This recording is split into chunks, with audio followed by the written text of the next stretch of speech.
Welcome to Somnia Lore, your place for peaceful, sleepy adventures. Subscribe, hit the bell, like, comment, and share.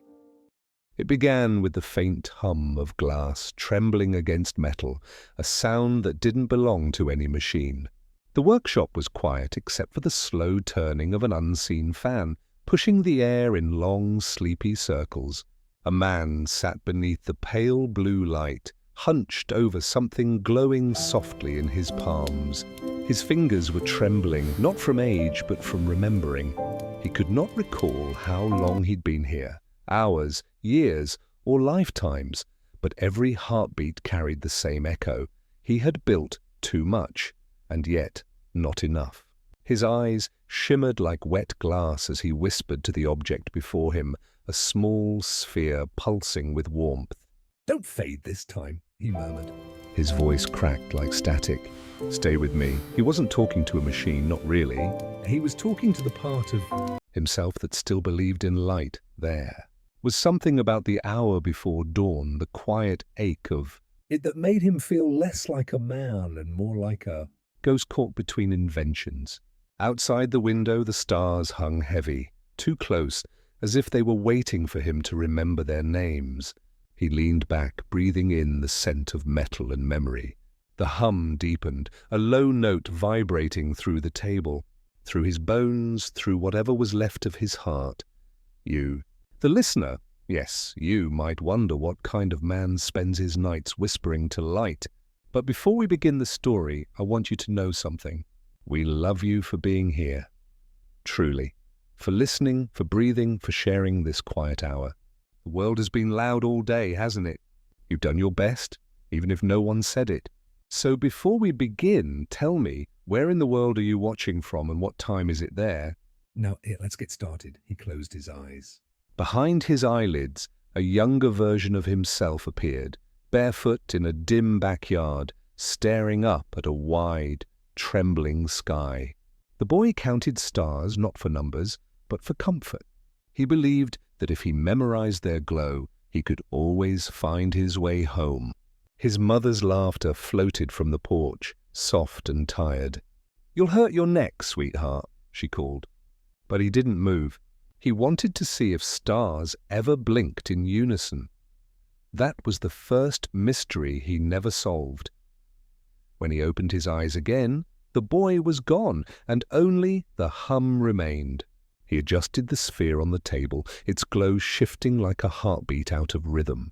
He thought of all the versions of himself who might be out there, scattered across realities like reflections in broken glass. Some smiling, some sleeping, some still trying to fix what couldn't be fixed. Clones, yes, but not mistakes, echoes, each one a thread tied to the same pulse. He pressed his thumb against the glass. The pulse steadied as if answering him. He almost smiled. "You're still me," he whispered. "Aren't you?" He'd forgotten how it felt to speak gently to himself. The air shimmered slightly as the workshop lights flickered. On one wall, hundreds of notebooks lined the shelves, filled with sketches, equations, and words written in uneven ink. Remember the dream, remember the dream. But which dream? He couldn't recall. There were too many to carry. The smell of solder, mixed with the sweetness of something imaginary, perhaps the ghost of his mother's kitchen, or the oil on a summer bike chain, or the faint perfume of a life unlived. He sighed, a sound that trembled into laughter. "You know," he said to no one, "I didn't want to live forever. I just didn't want to stop thinking." That was the truth of him. He cloned himself not from fear of dying, but from fear of forgetting. Memory was his only addiction. He rose slowly, his lab coat dragging across the floor. The stars outside pulsed again, brighter now, and for a strange moment he thought he could hear them singing. A low harmonic lullaby drifting through the walls. Maybe it wasn't the stars. Maybe it was the hum of the machine, folding sound into emotion. Or maybe it was the universe itself murmuring to him like an old friend saying, "It's all right, Rick. You can rest now." He didn't rest. Not yet. He walked to a mirror near the door and stared at his reflection. His face was lined with time, his eyes two deep wells that shimmered between genius and grief. For a moment, he saw another face overlay his own, a younger one, unscarred, still curious. The reflection blinked, and he blinked back. "Which one of us is real?" he asked softly. The reflection smiled sadly as if it already knew the answer. He turned away. Reality was never a single place for him. It was a drifting series of half-wakes and half-sleeps. Each version of him carried a different ache. One missed his wife, one missed his daughter, one missed the sound of rain on glass. All of them, though, missed something nameless, the feeling of being whole. He sat again, this time not to build, but to listen. Somewhere in the dark, a soft wind slipped through a crack in the wall. It moved the pages of an old notebook, whispering through the paper like a sigh. He looked down and saw a drawing, a child's sketch of two figures holding hands beneath a bright yellow sun. The handwriting underneath read, "For you, Dad, so you don't forget me." His breath caught. He hadn't seen that drawing in years. Or maybe it wasn't his at all. Maybe it belonged to one of the other Ricks, one of the softer ones. Still, the ache was real. He traced the lines gently with his finger. The ink had faded, but the feeling hadn't. "I didn't forget," he whispered. I just couldn't stop remembering. A long silence followed. The machine dimmed, its glow folding inward like a sigh. In the quiet, the hum became rhythmic, almost like breathing. He closed his eyes again, and for a heartbeat, he wasn't a scientist or a wanderer or a god. He was just a tired man sitting in a small room, trying to forgive himself for wanting too much from life. He remembered a night, long ago, a rainstorm, the smell of soil, and someone's hand resting gently on his shoulder. A voice, warm and patient, saying, "You don't have to build to be loved, Rick." The words echoed across decades. He tried to hold on to them, but they slipped like water through his fingers. He leaned back, staring up at the ceiling. The light from the sphere danced softly across his face. For the first time in years, he felt the weight of sleep pulling at him. Maybe this was what peace sounded like, not silence, but the slow unwinding of thought. The fan above him kept turning, each rotation a gentle reminder that the world still moved, even when he stopped trying to push it. His hand fell to his side. His breath slowed. He could almost see the stars again, closer now, almost within reach. They were calling him the way they used to when he was a boy, counting and dreaming and believing. The sphere pulsed once more, then dimmed, sinking with the rhythm of his heart. Before sleep took him, he smiled faintly. "If I wake up," he murmured, "I hope I'm someone softer." Outside, the wind changed direction. The hum became a lullaby, a tune older than his memory. Somewhere deep within the quiet, the machine responded, not with words, but with a soft echo, like a heartbeat saying, "Me too." He drifted between worlds then, between thought and dream, invention and memory. The light faded, the night stretched, and as the first whisper of dawn brushed against the windows, he sighed, neither sad nor content, but peaceful. The hum lingered. The air shimmered once, and then everything settled back into stillness, and somewhere, far beyond the stars he once counted, another version of him stirred awake, wondering why his hands smelled faintly of starlight and forgiveness. He woke to the sound of rain tapping the roof of an old wooden house. Not the lab, not the metallic scent of engines or solder. This was different, softer. The kind of rain that made the air taste like soil and sleep. For a few slow moments he didn't move. He lay on his side, eyes half open, staring at the faint shimmer of light filtering through curtains, the color of dusk. Somewhere in the distance a child was laughing. Somewhere closer a kettle whistled. The world, for once, was kind enough not to rush him. He turned his head slightly and saw his younger self, sitting cross-legged by the window. A boy no older than 10, hair wild, face curious, tracing raindrops as they raced down the glass. The boy looked peaceful, like he belonged here, while the older man watching him did not. Rick realized he was dreaming or maybe remembering. The line between those two things had long since blurred. The boy pressed his hand against the window pane, then whispered something the older Rick could barely hear. "If you listen close, the rain tells stories." Rick smiled faintly. "What kind of stories?" The boy turned, eyes bright as dawn. "Ones you forget when you wake up." There was a weight in that sentence, innocence wrapped around prophecy. The older Rick blinked, and suddenly he wasn't in the room anymore. He was outside, standing barefoot in the wet grass, the air filled with the smell of green life. The boy was still there, now running across the yard with a tin can raised like a telescope. "I'm going to catch a star," he shouted. His laughter rose like music, echoing off unseen hills. Rick watched, arms crossed, a flicker of something fragile stirring in his chest. He remembered this day, the first time he realized the world was bigger than what he could understand, and that he wanted to understand it anyway. Back then, he didn't build to escape. He built to listen. Every invention had been an attempt to translate what the universe was whispering. The rain thickened, and the boy looked up, blinking water from his lashes. "They're talking again," he said, cupping his ear as if he could hear the stars above the storm. "They're saying, 'Don't be scared,'" Rick's throat tightened. He almost replied, but the world began to fade around him, colors melting into silver mist. The house, the grass, the laughter gone. All that remained was the echo of that voice, small and trusting. "Don't be scared." When he opened his eyes again, he was back in the workshop. The hum of the machines greeted him like old friends. The sphere on the table still glowed faintly, pulsing with the rhythm of a calm heartbeat. He rubbed his eyes and exhaled.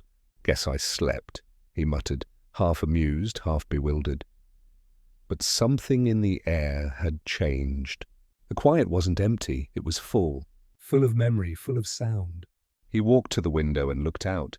The stars were still hanging heavy, but the horizon was pale, washed in early light. It had been so long since he'd seen morning arrive without alcohol, exhaustion, or escape. He thought about the boy again, the way his small hand pressed against the glass. That pure kind of wonder. He envied it. Somewhere between the equations and the endless universes, he had misplaced that feeling. He hadn't meant to lose it.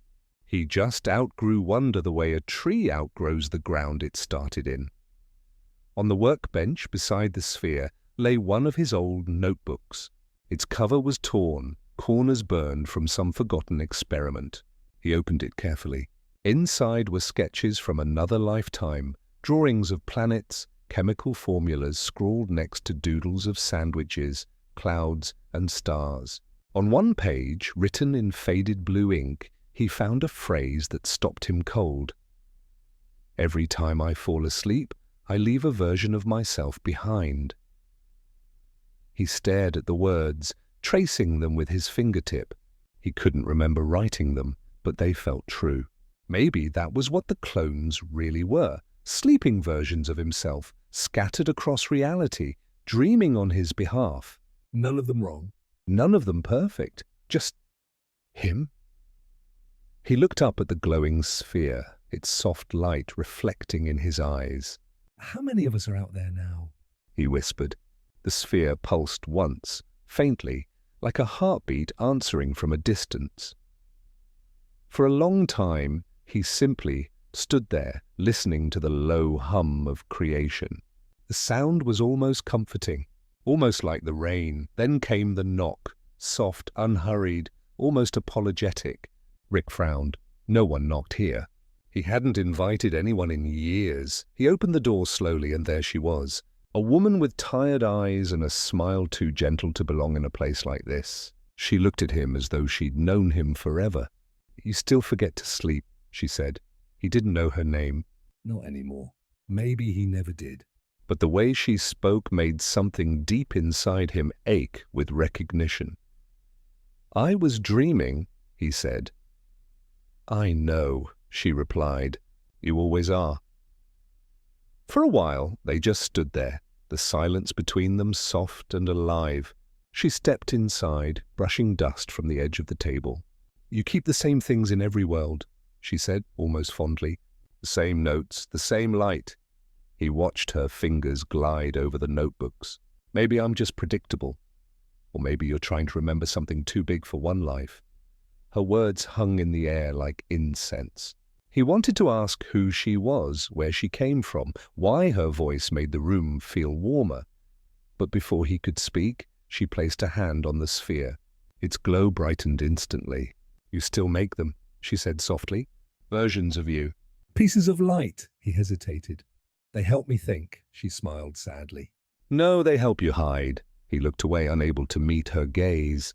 She wasn't accusing him. She was mourning him. The kind of mourning reserved for someone still alive, but already half gone.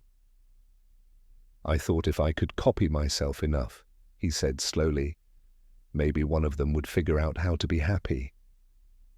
She didn't answer. The light flickered again, softer now, fading toward dusk. When he finally looked up, she was gone. No door opened. No sound marked her leaving. Just the faint scent of rain lingering in the air, as if she had carried it with her. Rick sat back down. His reflection in the metal surface stared up at him, older, wearier, but not unkind. He lifted the sphere again, holding it close to his chest. Its warmth spread through him like a heartbeat he'd forgotten was his. "Maybe you're right," he whispered. "Maybe hiding is all I've been doing." He set it back down and reached for his pen. On the next empty page of his notebook, he began to write, not formulas, not designs, but sentences. The first words came slow, uneven, but honest. "Once I was a boy who believed the stars spoke to him. Now I'm just a man trying to remember what they said." He stopped, reading it aloud, and found himself smiling. There was something healing in the simplicity of it. He kept writing until the sun began to rise, spilling gold across the workshop floor. The light fell on the sphere, igniting a faint shimmer like morning dew. As the world brightened, his exhaustion returned, but it didn't feel empty anymore. It felt earned. He leaned back in his chair, closing his eyes.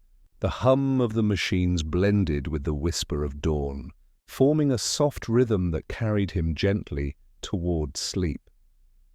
Before he drifted off, he murmured something to the air, to the rain, to the countless versions of himself scattered across time. "If any of you can hear me," he said, voice fading, "just rest for a while. We've done enough for tonight." And somewhere, far beyond the waking world, the boy in the rain lifted his tin can to the sky and caught a single raindrop that glowed like a tiny star. When he opened his eyes again, the world was a different color.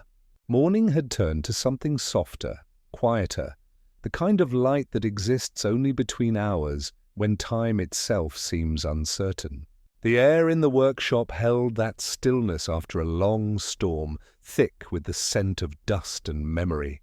Rick sat up slowly, the faint ache of sleep lingering behind his eyes. For a moment he couldn't remember which version of himself he was. The notebooks, the humming machines, the faint shimmer of the sphere, they all blurred together. As though he'd stepped into someone else's dream. He rubbed his temples, muttering, "I swear." Even my clones have better sleep schedules than me. But there was no humor in his tone, only a low fatigue that came from living too many lives at once. A gentle sound filled the room, the rustle of paper being turned by unseen hands. He looked over his shoulder. The pages of his notebook were moving one after another, like a breeze was flipping through them. Yet there was no wind. The machines had all gone silent, only that slow rhythmic turning like a book remembering itself. He stood, drawn closer, the way one might approach a whisper. Each page revealed sketches, equations, fragments of sentences, until the movement stopped on a drawing of a young boy holding a glowing sphere. Beneath it, in a scrawl unmistakably his own, were the words, "He built light to understand darkness." Rick stared at it, his jaw tightening. Yeah, he muttered, voice low. That sounds like something I'd write after 3 bottles. But even as he said it, his chest tightened with something softer, something that wasn't quite regret. He reached out to touch the page, and the ink shimmered faintly under his fingers, as if alive. Suddenly he wasn't in the workshop anymore. He was standing in a vast, starlit field. The ground beneath him was glass, reflecting constellations that stretched infinitely in every direction. The sky above was identical to the ground below, and for a moment he couldn't tell if he was standing upright or upside down. In the distance, a younger version of himself knelt beside a pool of light, tinkering with a small, glowing object. The sound of laughter echoed softly, not cruel or manic, but pure, childlike. Rick hesitated, his boots clicking against the mirrored surface as he approached. The boy didn't look up. I was wondering when you'd come back, he said. His voice was older than it should have been, filled with quiet knowing. You keep trying to fix what was never broken. Rick crouched down beside him. And you keep haunting me, he replied. Someone has to, the boy said, smiling faintly. Otherwise you'll forget that you used to love what you built. Rick glanced at the pool of light. Inside it, reflections swirled, images of countless machines, worlds, and versions of himself, each one busy, frantic, searching. He watched them with quiet disbelief. Look at all that, he said. Every one of them convinced they're the real me. The boy picked up the glowing object, another sphere, smaller, flickering weakly. Maybe none of them are, he said. Maybe you're all just dreams of each other. Rick studied the light. And what are you then? The boy met his gaze, the part of you that still listens. A long silence fell between them. The stars above flickered like old memories. Somewhere in the distance, Rick could almost hear laughter again. Not the boy's, not his own, but someone else's. A familiar voice, faint as a radio signal from a dying universe. It said his name softly, the way only one person ever had. He turned sharply toward the sound, but there was nothing there. Only the shimmer of light rippling across the mirrored field. I thought I stopped hearing her, he whispered. The boy looked down at the flickering sphere. You never stopped, he said gently. You just buried it under equations. The field began to waver like a reflection disturbed by rain. The boy handed him the sphere. Take it, he said. You'll need it for what's next. Rick hesitated, then accepted it. It felt warm, pulsing faintly against his palm. When he looked up again, the boy was gone. Only the echo of his voice lingered. Don't be scared. The world folded in on itself, and suddenly he was back in the workshop, gasping quietly, the faint glow of dawn gone from the window. He looked down at his hands. The small sphere was still there, warm and alive. Well, he murmured, I guess that answers that. He set it beside the first one, the two lights pulsing in sync like twin heartbeats. The air seemed to hum differently now, deeper, as if the room had grown aware of its own existence. For a long moment, Rick just listened. The hum carried a rhythm that felt almost like breathing. Slow, patient, eternal.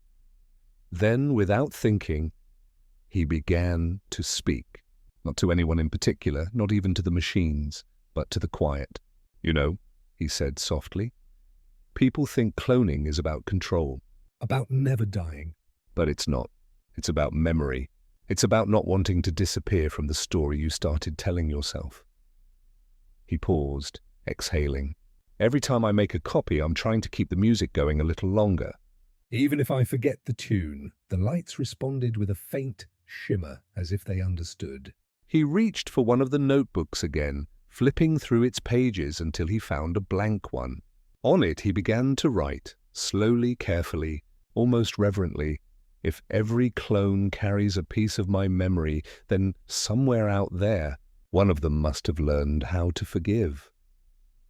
He set down the pen and stared at the words until they blurred. The workshop felt too still, too full of ghosts. So he stood and walked to the doorway. Outside, the stars were fading into morning again. A soft wind brushed past him, carrying the faint scent of rain.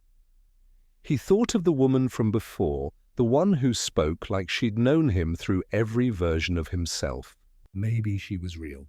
Maybe she wasn't, but her words lingered like gravity. "You're trying to remember something too big for one life," he whispered it to himself, testing the sound. It felt true. He closed his eyes, letting the breeze move through his hair, the cold morning air filling his lungs. Somewhere deep in the distance of thought, he could feel all the other Ricks, each one stirring, each one searching, each one breathing the same fragile air. He wondered if they ever stopped to look up at the same sky. As he stood there, the horizon slowly blushed with light. The sun crept upward, spilling warmth over the landscape like forgiveness. He watched it rise and for once didn't analyze its beauty. He just let it be. Behind him, the machines hummed gently, keeping rhythm with the twin spheres on the table. Their glow reflected on the glass walls, making it look like the room itself was breathing. Rick turned back toward the light and whispered, almost to himself, "Maybe that's all this was ever supposed to be. Just breathing. Just remembering."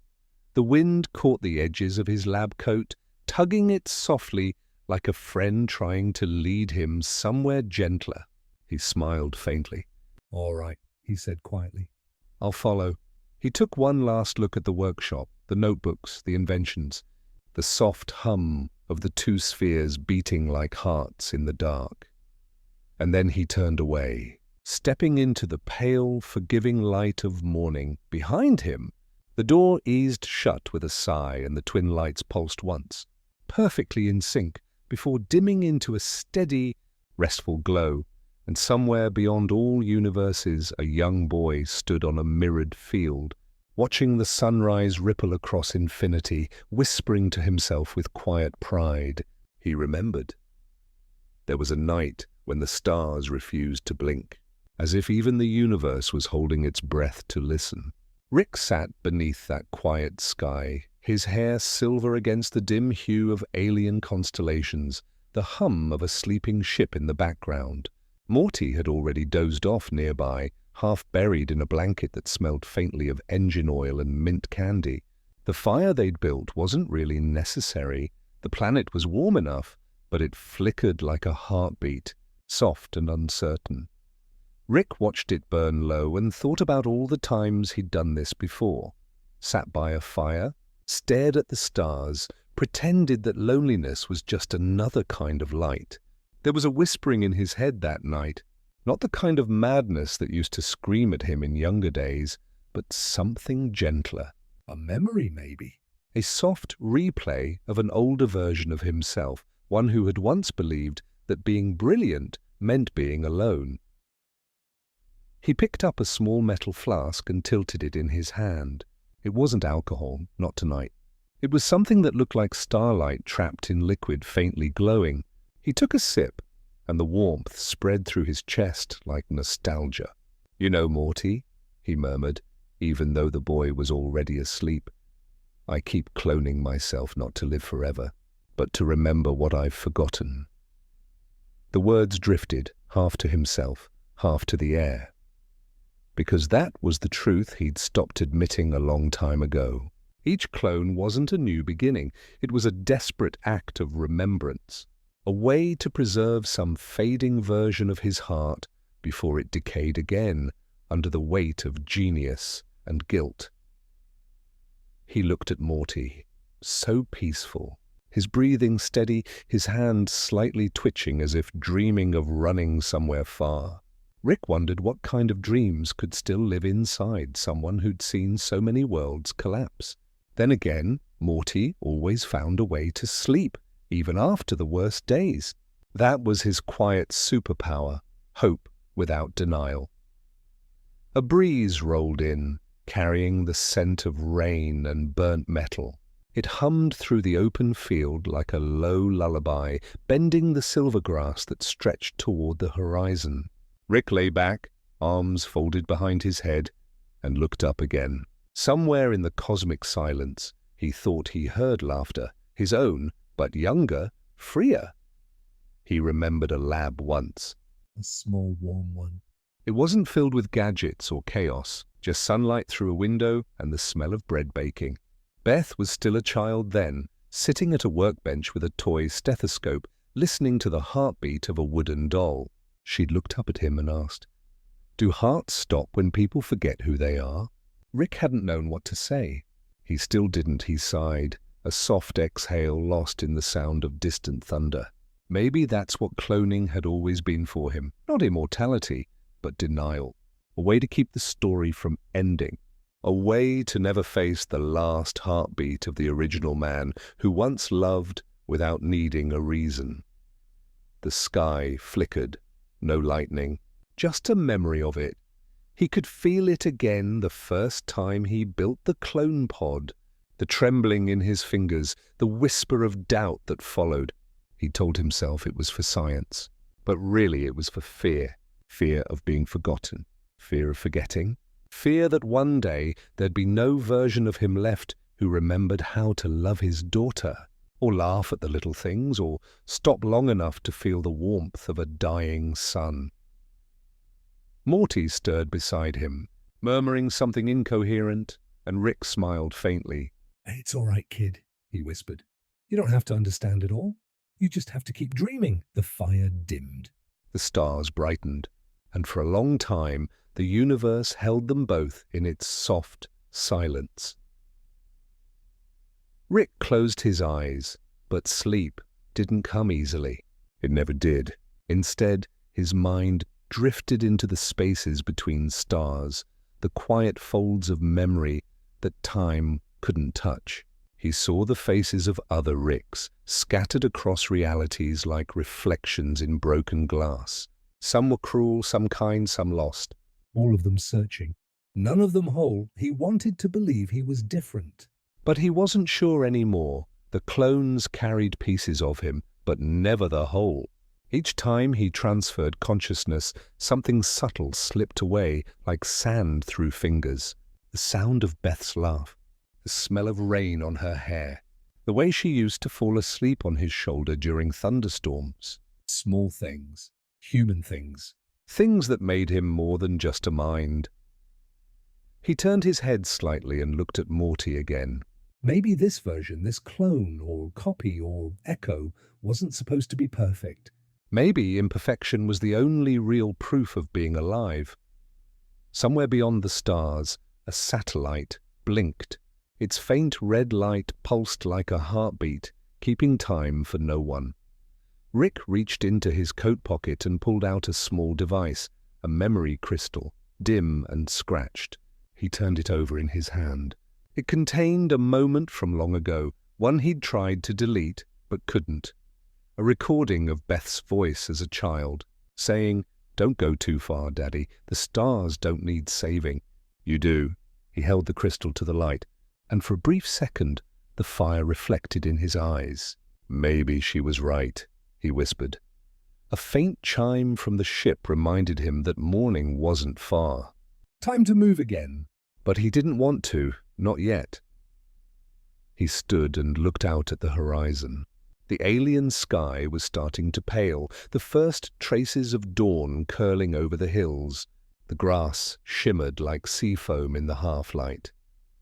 He thought about all the worlds he'd visited, thousands, maybe millions, and realized he couldn't remember what sunrise looked like on his original Earth. He could build universes, replicate consciousness, manipulate time, but he couldn't recreate that simple childhood dawn. The one with dew on the window and the smell of pancakes. He chuckled softly. "You're ridiculous, Rick," he told himself. A god who misses breakfast. Still, something softened in him then. A quiet warmth beneath the exhaustion. Maybe memory wasn't meant to be perfect. Maybe forgetting was part of love, the space that made remembering possible again. Morty stirred once more, eyes half open. "Rick, You okay? Rick paused, then nodded.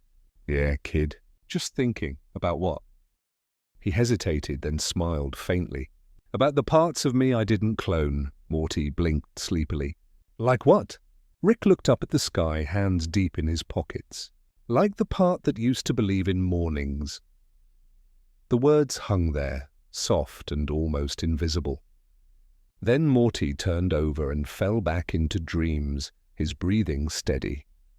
Rick stayed awake a little longer, watching the light change. When he finally stood and packed up the small camp, he glanced one last time at the glowing embers. They pulsed faintly, like tiny hearts refusing to die. He whispered something under his breath, too low for even the wind to carry. Then he walked toward the ship, the grass bending gently under his feet. As the door closed behind him, the fire went out. But, for a brief, quiet moment, the faintest echo of laughter lingered in the air, like a memory refusing to fade. And somewhere inside the infinite network of his own clones, something stirred, some fragment of soul still awake, still remembering for the first time in many lives. Rick felt almost human again. The ship drifted through the quiet dark, slicing softly across layers of starlight and silence. Inside, everything was dim, the kind of dim that made your thoughts sound louder than they should. Rick sat in the pilot's chair, one leg folded over the other, watching space move past the glass like a slow-moving river. Morty was asleep again, curled up in the back with a blanket pulled over his head, mumbling something about homework, even though school hadn't existed for them in a long time. Rick didn't sleep. He hadn't for days. His eyes looked heavy, but his mind was wired into a rhythm older than exhaustion, one that pulsed with restlessness, with memories that refused to rest. He had been running a diagnostic on himself for 3 days straight, trying to trace the origin of a feeling he couldn't define. Not pain, not malfunction, just ache. A human ache. The kind his clones were never supposed to carry. He opened a panel beside the console, revealing a set of small glass vials filled with pale blue light. Each one was labeled with a version number and a single word: sincerity, fear, laughter, regret. He stared at them for a long moment before pulling one out. Laughter Totu. He held it against the dim glow of the dashboard, watching it swirl like bottled lightning. You remember this, don't you? He muttered. When it still meant something. He twisted the cap open. The sound it made, a faint sigh like the exhale of a ghost, filled the room. The air shimmered for a second, and suddenly the sound of laughter echoed faintly through the cabin. His own voice, younger, freer, laughing at something stupid, something that mattered only because it didn't. Morty stirred in his sleep, half smiling without waking. Rick shut the vial, sealing the sound back in. His chest felt tight. Maybe nostalgia wasn't a glitch after all. Maybe it was the only proof that he was still real. He looked at his reflection in the glass. Aged but constant, a man rebuilt too many times to count. If I keep cloning myself, but I keep remembering this, he whispered, then maybe the clones aren't copies. Maybe they're confessions. The ship beeped softly, reminding him that they were approaching their destination, an abandoned moon orbiting a gas giant.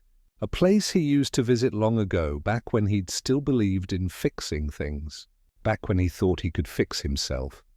He landed the ship with almost no sound. The moon's surface shimmered faintly, a mirror of pale dust and frost. Rick stepped out into the stillness, his boots crunching softly. The sky above was a swirl of slow auroras, green and violet bleeding together like watercolor. He remembered this place.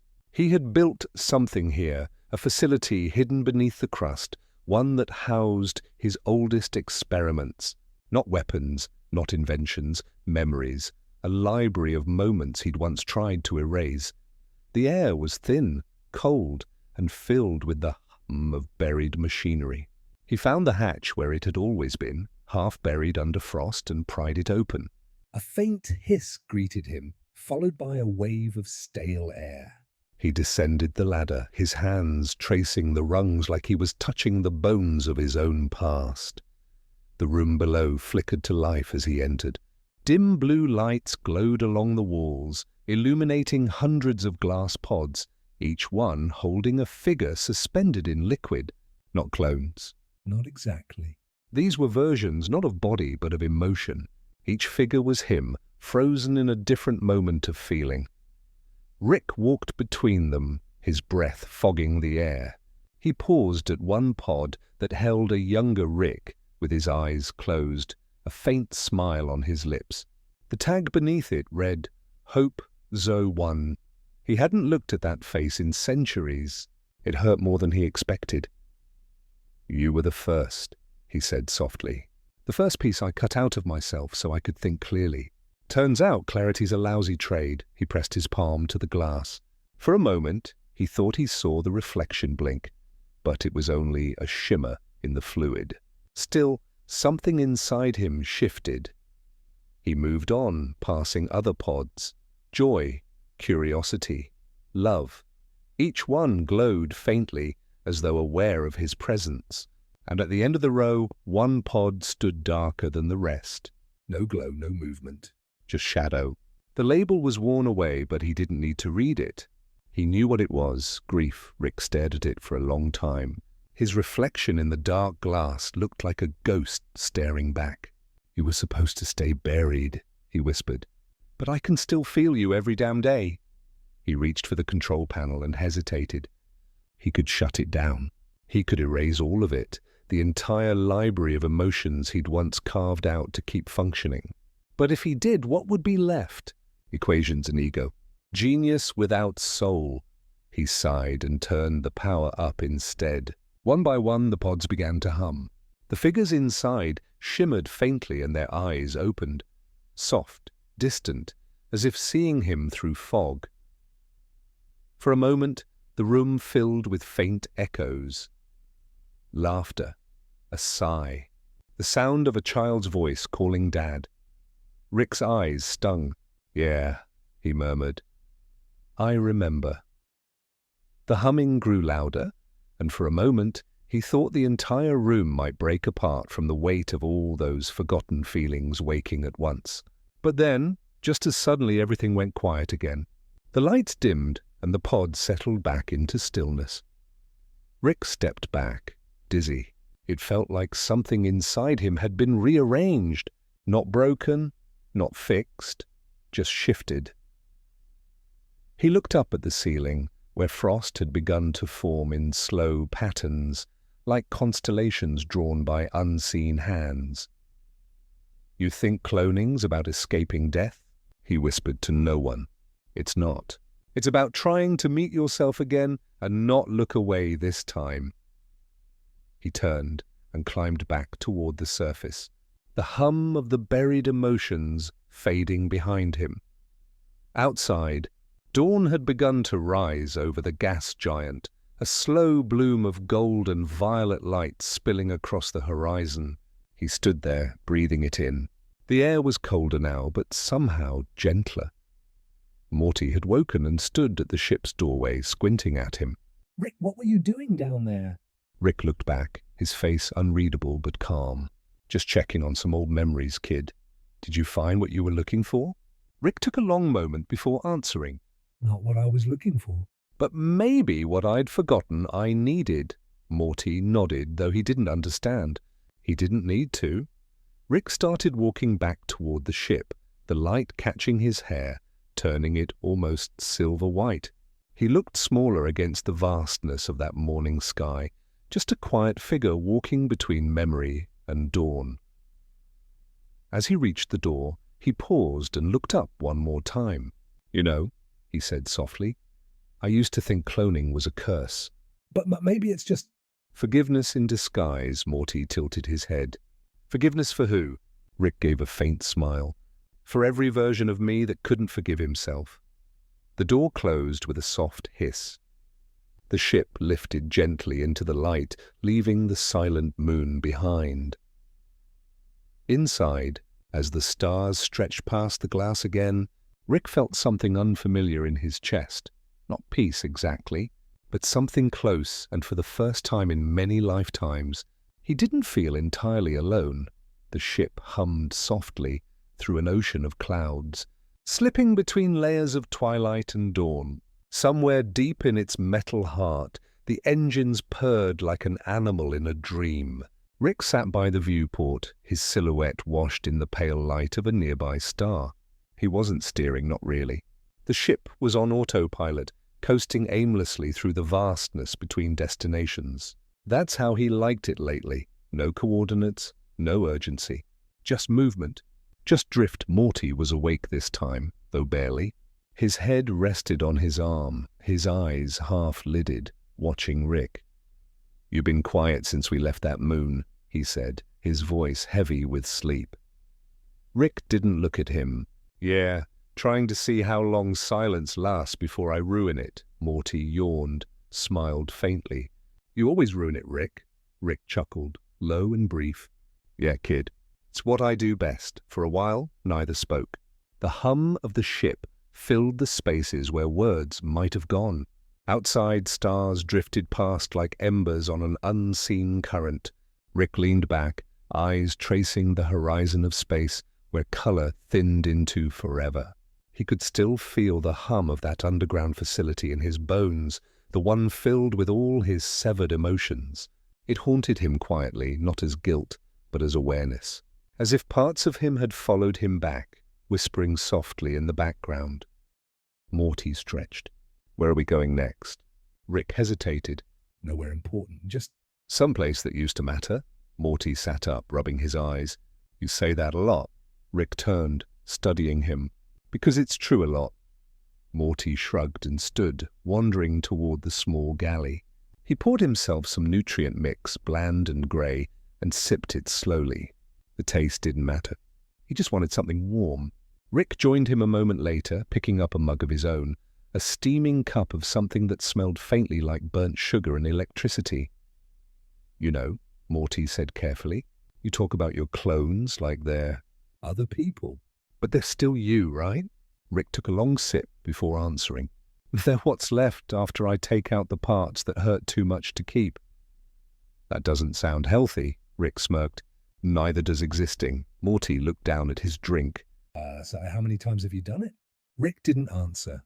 The silence stretched, heavy but not cruel. Then finally, he said, "Enough to forget what the first one felt like." Morty frowned. "And you're okay with that?" Rick's voice softened. "I didn't used to be." "But maybe forgetting is a kind of mercy. You ever think about that?" Morty shook his head. "No, I think remembering's what makes us human." Rick smiled faintly, almost sadly. "Maybe that's the difference between us." The ship gave a small shudder as it entered orbit around a planet, lush, blue-green, and ringed with clouds like silk ribbons. Morty looked out the window, his eyes widening. "What is this place?" Rick's gaze drifted toward the planet. "Home, sort of." They descended slowly, the ship breaking through the atmosphere with a soft hiss. Below them stretched an endless sea, dotted with islands glowing faintly like scattered lanterns.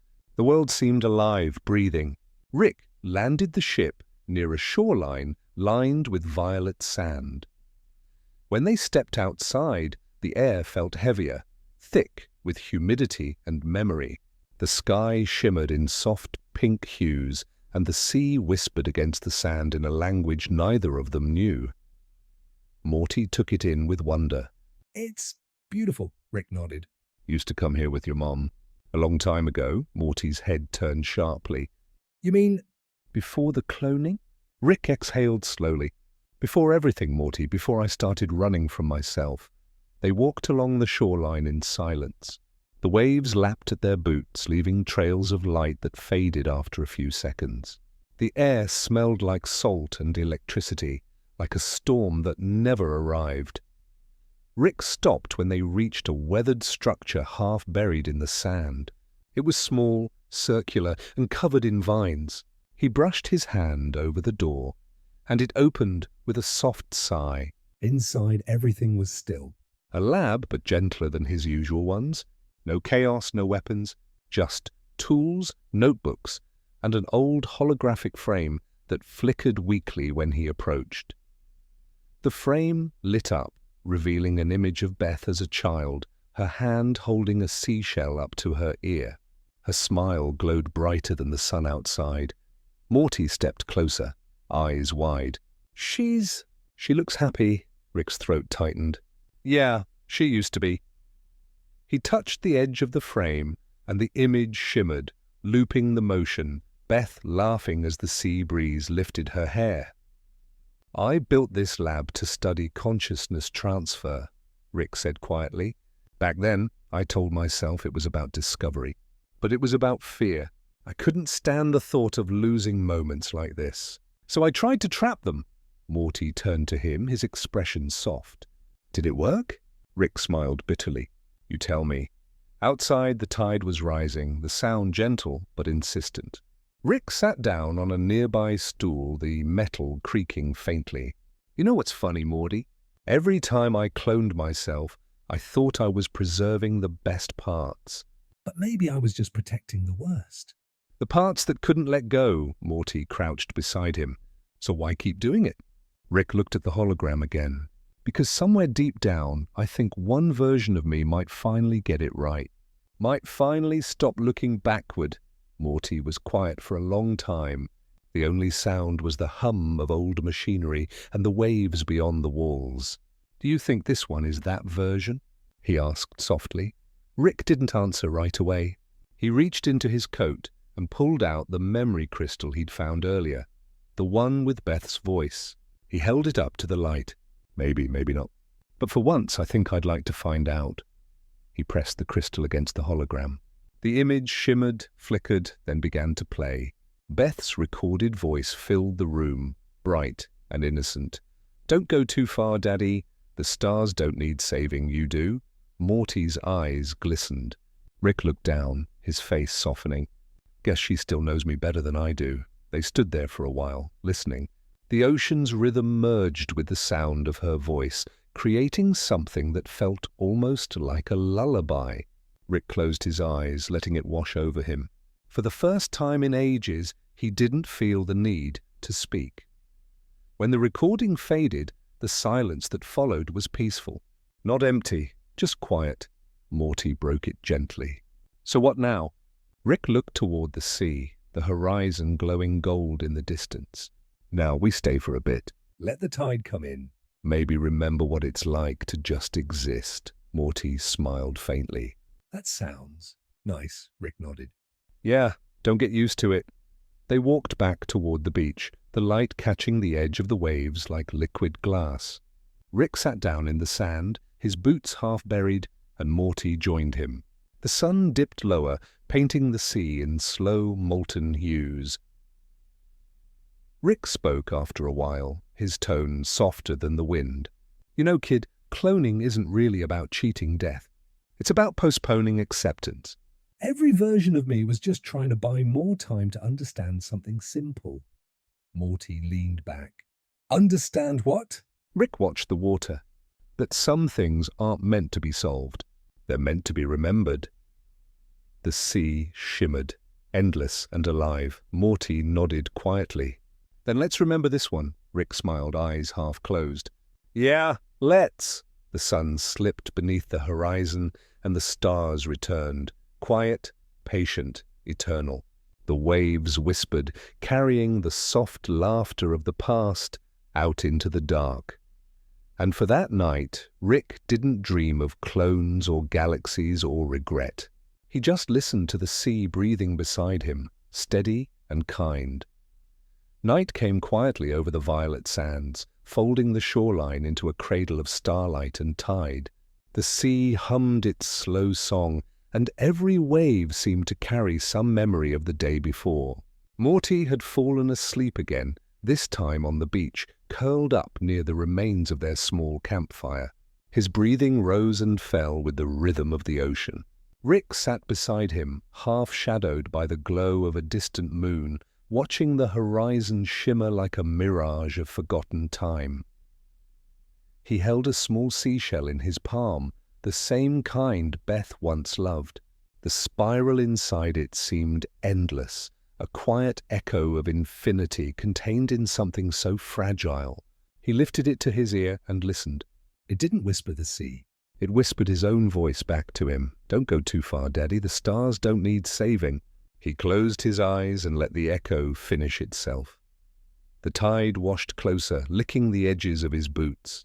The stars above were so bright tonight, it almost hurt to look at them. Rick thought about what it meant to exist beneath so much beauty and still feel small. He'd seen galaxies born and collapse, seen civilizations rise like songs and vanish like sighs. But here, just the sound of the waves and the breath of a sleeping boy beside him, it felt like maybe that was the only kind of immortality that mattered, being remembered by one person who cared. He looked at Morty, his face soft in sleep, mouth slightly open. "You're gonna forget me someday, kid," Rick murmured. "And I hope you do." I hope you get to live without all this weight. He threw the shell gently into the surf, watching it disappear beneath a curl of light. For a long moment he sat motionless, letting the cold wind thread through his hair. Behind him the ship blinked faintly, a reminder that he could leave any time. But for once he didn't feel like running. Not from himself, not from the past. He was starting to understand that maybe the only way to stop escaping was to stop pretending he ever could. A faint hum stirred in his chest. Not mechanical, emotional. Something alive and uneasy. He reached inside his coat and pulled out another crystal, one he hadn't looked at in years. Its label was almost worn away, but the faint engraving was still legible. Love 03. He held it up, and the crystal began to glow. The sound that came from it wasn't a voice, it was laughter. Warm, unguarded, unmistakably human. Diane's. For the first time in years, Rick didn't flinch. He let the sound wash over him like the tide. Every note, every breath of it filled him with something painful and beautiful. He remembered her leaning against a window, sunlight in her hair. He remembered her saying, "You can't fix what isn't broken." Rick, you just have to learn how to hold it, he whispered to the waves. "You were wrong, Di. Everything breaks." Then, after a long pause, quieter, "But maybe that's what makes it worth holding." He placed the crystal down in the sand, and it glowed faintly beside the sleeping Morty, like a small, tender moon. The wind shifted. Somewhere beyond the cliffs he heard a faint mechanical chime, a sound he hadn't heard in decades. His old base, buried deep beneath the dunes, had reactivated, automatically. His system had detected a soul anomaly. He frowned, standing slowly. "Guess I can't even feel feelings without the ship tattling." Still, curiosity stirred. He followed the sound through the night, down a slope of soft sand and into a field of glowing coral that pulsed like heartbeat light.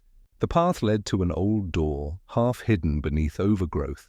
He brushed it open and descended. The deeper he went, the colder the air became. Pipes hissed softly. Dust drifted through beams of dim blue light. He reached the main chamber, where old machines stood asleep in neat, forgotten rows. In the center was a cylindrical pod, cracked open, humming faintly. He approached, eyes narrowing. Inside was him. But not quite. This version looked older, worn, with faint streaks of gold threaded through his hair.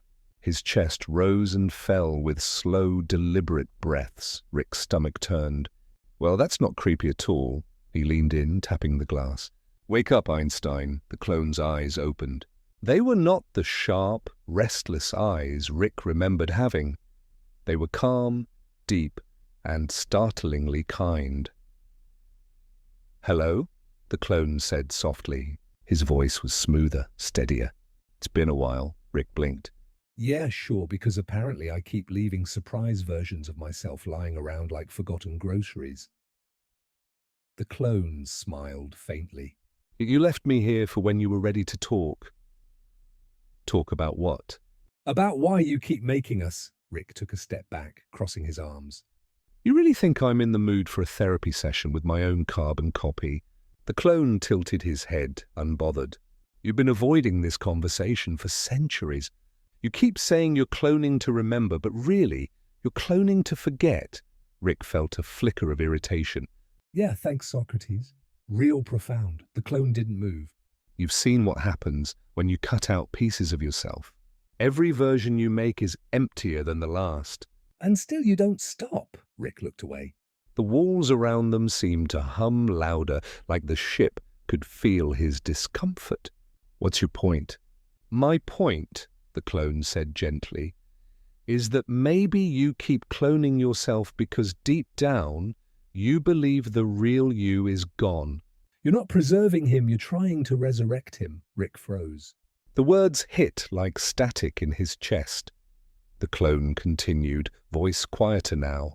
But that version isn't coming back, Rick. The one who loved, who built, who believed. He's gone. And that's okay. 'Cause maybe you're not supposed to bring him back. Maybe you're supposed to forgive him. Rick's throat tightened. You don't know what you're talking about, the clone smiled. I know everything you do. I just stopped lying about it.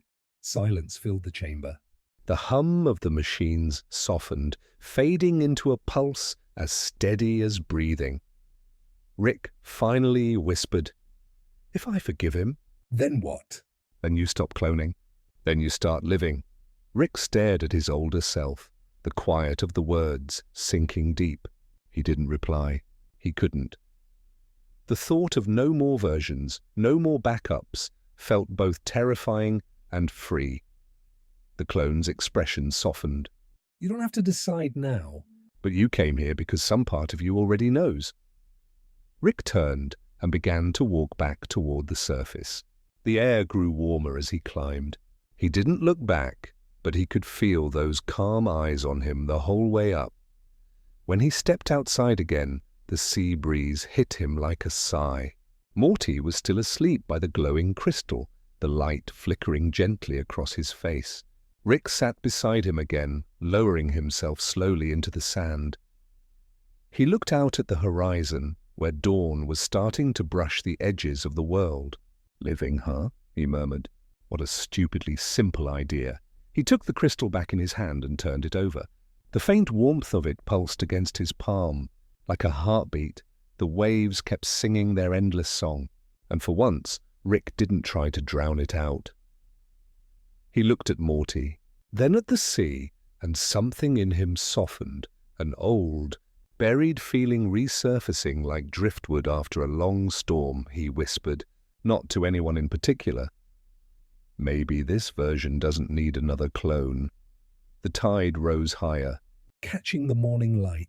Somewhere deep in the sand below, the old clone's chamber powered down for the final time, and on the beach, Rick finally let the silence stay. Morning arrived in thin ribbons of gold across the horizon, peeling the darkness back layer by layer. The sea glistened under the slow climb of the sun, and mist clung to the dunes like a fading dream. Rick sat awake, his knees pulled close, while Morty still slept, one hand half buried in the sand, the other curled loosely near his face. For a long time, Rick didn't move. He just listened to the slow, rhythmic hush of the waves, the delicate whistle of the wind through the grass, and the low hum of his ship idling in the background. He'd spent lifetimes running, fixing, erasing, rebuilding, and now, for the first time, there was nothing to fix. The silence felt heavier than any battle, more intimate than any loss. It felt like the quiet between two heartbeats. When Morty finally stirred, his voice was a soft rasp. "What time is it?" Rick didn't answer right away.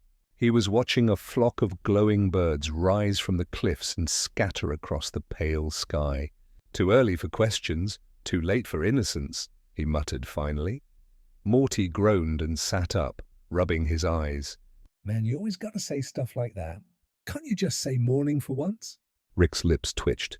"Morning, Morty." Morty blinked, surprised by the simplicity of it. Yeah. "Morning, Rick." They sat together in silence for a while, the world slowly waking around them. Then Morty noticed the small crystal in Rick's hand, the one that had glowed through the night. Its light had dimmed to a soft amber now, warm and pulsing like an ember. "What's that?" Morty asked. Rick turned it over in his palm. "Old recording.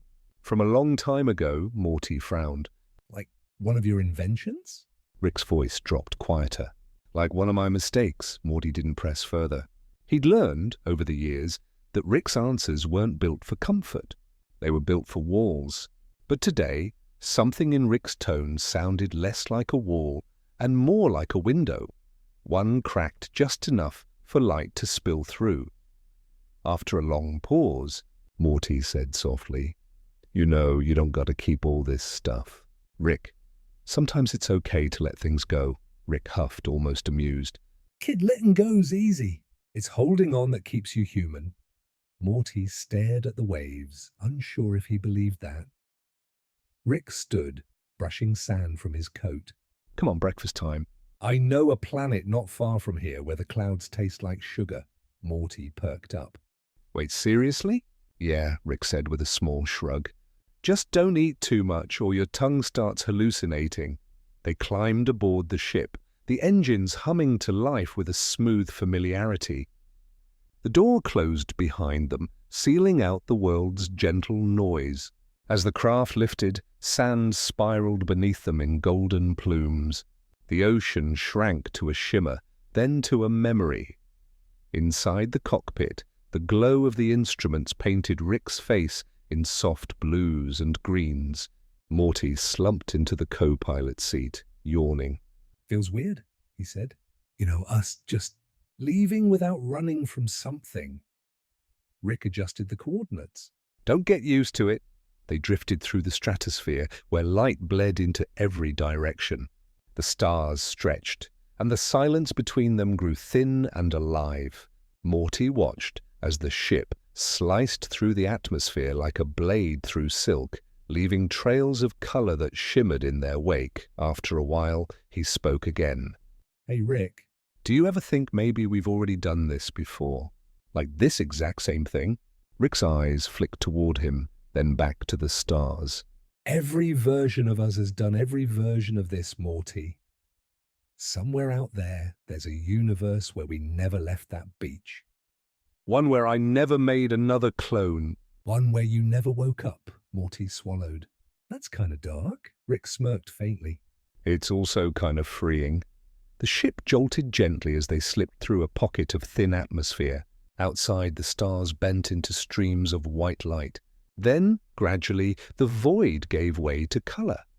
Lavender skies, floating islands of coral and glass, and rivers of light flowing through the air like liquid auroras. Morty pressed his face to the glass. "Whoa, this place is insane." Rick's voice was calm, almost reverent. "Welcome to Etherian, the only planet that dreams back." "What do you mean?" "You'll see," Rick said, guiding the ship toward one of the floating isles. "The air here reacts to thought. You imagine something strong enough, it manifests. But don't get too excited, your subconscious plays along too. The place reads what you are, not what you say." As they landed, the surface beneath them rippled like a living reflection.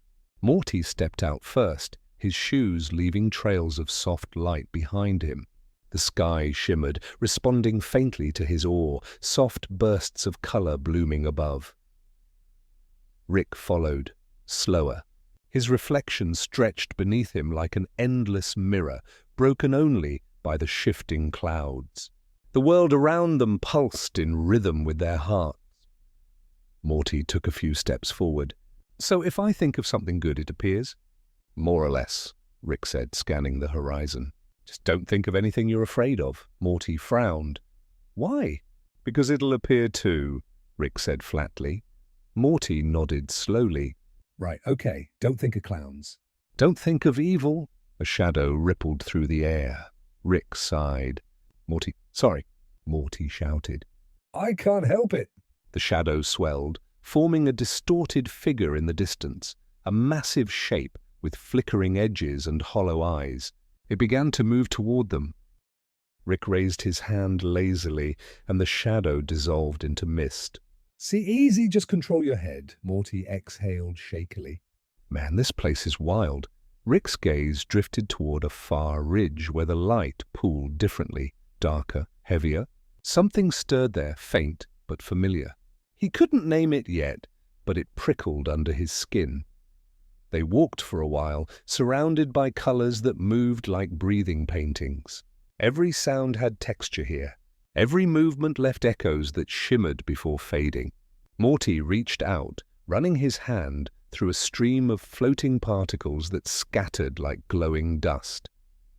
Then he noticed Rick slowing down. His eyes were locked on something ahead, a small house sitting at the edge of a light fall, its shape simple and human. Smoke curled from the chimney. Morty frowned. Wait, how can there be a house here? Rick didn't answer. His throat had gone dry.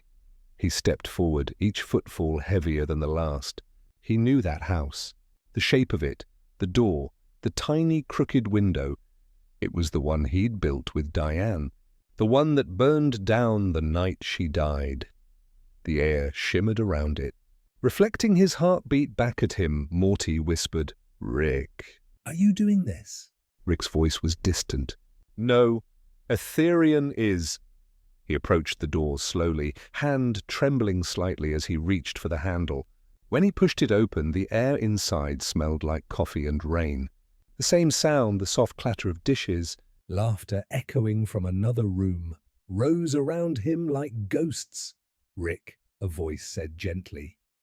He froze. Diane stood at the kitchen counter, hair loose, eyes alive with warmth. She smiled when she saw him. "You came home." Rick's vision blurred for a second. His body felt weightless. "You're not real," he whispered. "Maybe not," she said softly.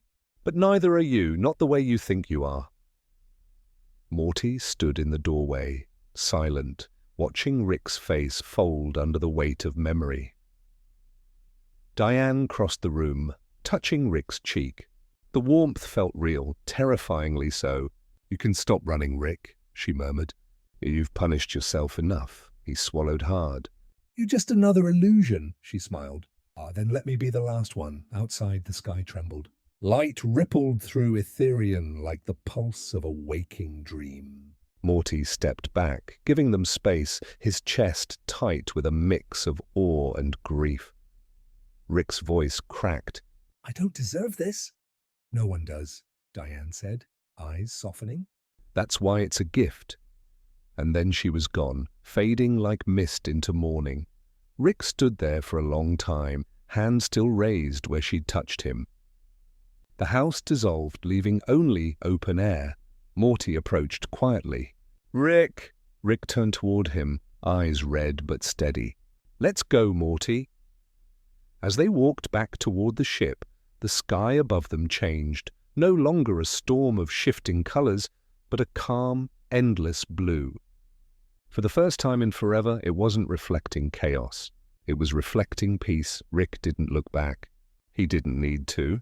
The lab had grown quieter over the years, though its walls still remembered every sound.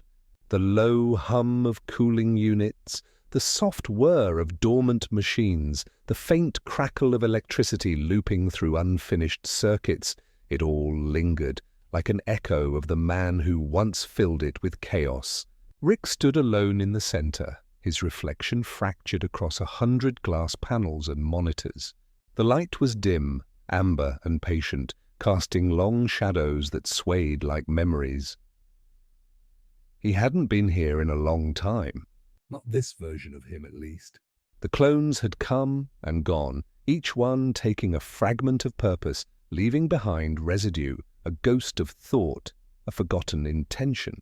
But this one, the one standing now, felt older than the rest. Quieter. Tired in the kind of way that sleep couldn't fix. He ran a hand along the cold metal of a console, dust gathering on his fingertips. "Huh," he murmured, half smiling. Didn't think entropy could look sentimental. From a far corner, a faint sound answered him. A small vibration. one of the old voice recorders blinking weakly. He tapped it, and it clicked to life with a soft, static hiss. A younger voice emerged, his own. Experiment log, day 76 of the clone cognitive retention trials. Subject retention stable. Emotional variance. Unpredictable. Possible contamination from subconscious attachment. A pause. Then quietly, "I miss her." Rick froze, the sound slicing through the still air. He remembered recording that, though he hadn't meant to. It had slipped out like a crack in armor. He shut the recorder off, but the silence afterward was even heavier. He turned to the main terminal. Its interface flickered on, glitching slightly as if waking from an old dream. A list appeared, thousands of entries labeled with numbers and coordinates. Every clone he'd ever made. Every death, every deletion, every restart.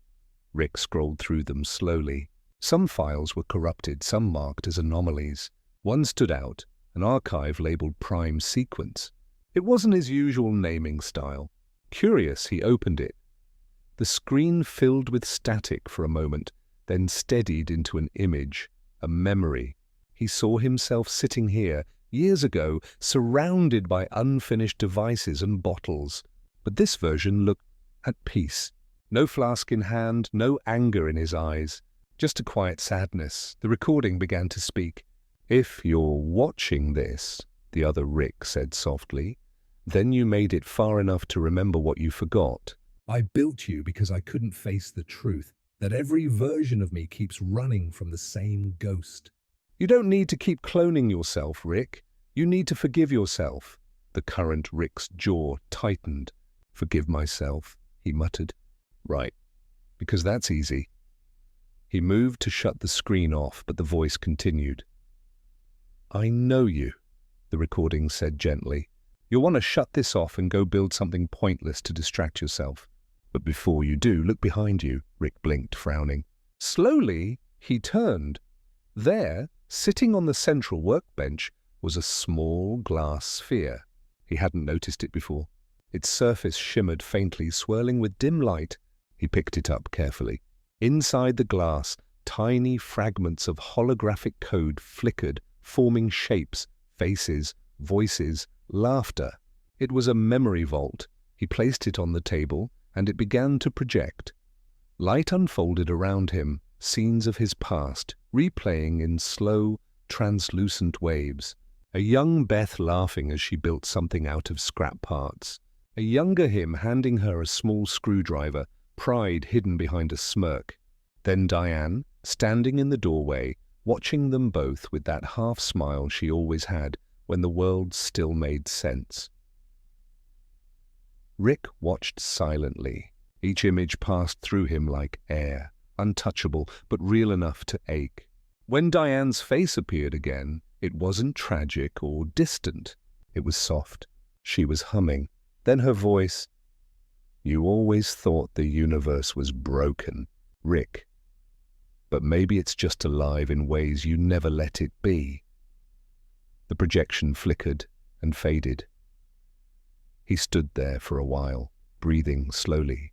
His reflection in the metal seemed different, older, smaller somehow. The room no longer looked like a lab. It looked like a shrine built from all the times he'd tried to rewrite himself. Behind him, the door slid open with a familiar hiss. Morty stepped in quietly, his expression uncertain. "Hey, you okay, Rick?" Rick turned, forcing a faint grin. "Do I ever look okay, Morty?" Morty hesitated, then shrugged. "Sometimes you look worse." Rick let out a small laugh. "Fair."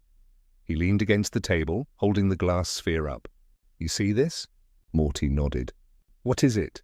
Rick stared into it. "Proof that memory is just another universe we can't stop revisiting?" Morty frowned. "You mean like nostalgia?" "More like punishment," Rick said softly. Morty walked closer, studying the sphere. "So what are you going to do with it?" Rick's fingers tightened around it, then relaxed. "I don't know yet." "Maybe nothing." Maybe that's the point. Morty sat on a nearby crate, watching him. The silence between them was almost comfortable now. They'd learned to share quiet the way others shared air. After a while, Morty spoke again. You know, it's kinda nice here when it's not blowing up or collapsing or full of weird creatures trying to eat us. Rick smirked. You're saying my homicidal inventions are the problem? Blasphemy, Morty grinned weakly. I'm serious. It's like, I don't know, peaceful. Rick's eyes softened. That's because it's not supposed to be. Morty tilted his head. What do you mean? Rick looked around the lab, his gaze tracing every object, every half-built portal, every bottle, every wire tangled like veins of thought. Peace isn't meant to last here. Not for people like me. The only reason I ever built all this was to outrun silence. Morty studied him quietly. You think that's what the clones were for too? Rick chuckled, low and dry. No, Morty, the clones were my apology letters to the universe. Each one a bad rewrite. Morty didn't know what to say, so he said nothing. Rick placed the sphere down gently, its glow dimming to a soft pulse. Then he turned off the main lights, leaving the room bathed in the faint blue shimmer of old machinery. He walked toward the far wall where an old whiteboard hung, covered in equations. He erased a few lines, replaced them with something simpler, a single looping symbol, a circle crossing through itself, infinite but complete. Morty watched. What's that mean? Rick shrugged. It's everything. Or nothing. Take your pick. They stood there together in the half-dark, the hum of the machines deepening like a heartbeat. Rick closed his eyes for a moment. He could almost hear the laughter again, faint and warm. Diane's voice, Beth's giggle, Morty's awkward smile. Versions of family, real, imagined, fractured, but still his. He opened his eyes. Hey, Morty. Yeah? Go grab the hoverpods. We're taking a drive, Morty blinked. Now, Rick said. Before I change my mind and start another existential project, Morty grinned. All right. Where we going? Rick smiled faintly. Nowhere, everywhere, doesn't matter. Just drive. As they stepped into the corridor, the lab dimmed behind them, its lights flickering out one by one. The machines sighed as if relieved to finally rest. The door closed, sealing the past inside. The ship waited, engines low and patient. When they took off, the stars outside looked closer than usual, their reflections sliding along the glass. Rick leaned back in his seat, the hum of flight like a lullaby around them. Morty watched him for a long moment. You look different, Rick. Rick cracked an eye open. Yeah. Yeah, like you finally stopped running. Rick smiled faintly, almost to himself. Maybe I just ran out of places to hide. Outside, the universe stretched endlessly, quiet and vast. For once there was no chaos, no laughter, no argument. Just two travelers drifting through a sky that finally felt like home. And somewhere behind them, deep in the sleeping lab, the memory vault flickered one last time, projecting a single image before fading to dark. A family at a kitchen table, laughing softly as morning light touched their faces. The wind outside carried a softness that felt almost deliberate, as if the universe itself had decided to lower its voice. Rick guided the ship through a thin mist of starlight, steering with one hand, the other resting idly on the armrest. Morty sat beside him, half drifting between thought and dream, his head leaning against the cool window. Beyond them stretched a quiet expanse, no planets, no portals, just the deep hum of infinity and the faint flicker of constellations that looked close enough to touch. For a while, neither of them spoke. The silence wasn't empty.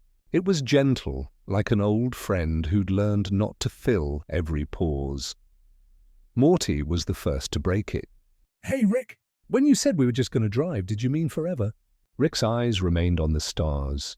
Forever's a long time, Morty, even for someone like me. So, how long then? Rick gave a small shrug. Until it feels like we're not running. Morty watched him for a moment, then looked back out at the stars. Does that ever happen? Rick didn't answer. He reached over, adjusted a dial on the console, and the windshield dimmed slightly, the light softening to a dusk-like hue. The stars blurred into long trails like brushstrokes on a canvas. They passed a drifting field of frozen comets, slow and silent. One of them cracked faintly, releasing a plume of vapor that shimmered in pale blue light. Morty pressed his face closer to the glass. "It's beautiful," he whispered. Rick nodded. "Beauty's just physics pretending to care," Morty laughed under his breath. "You always got to ruin it, huh?" Rick glanced at him. "Nah, just keeping it honest." They drifted for hours, maybe days, though time had stopped meaning much between them.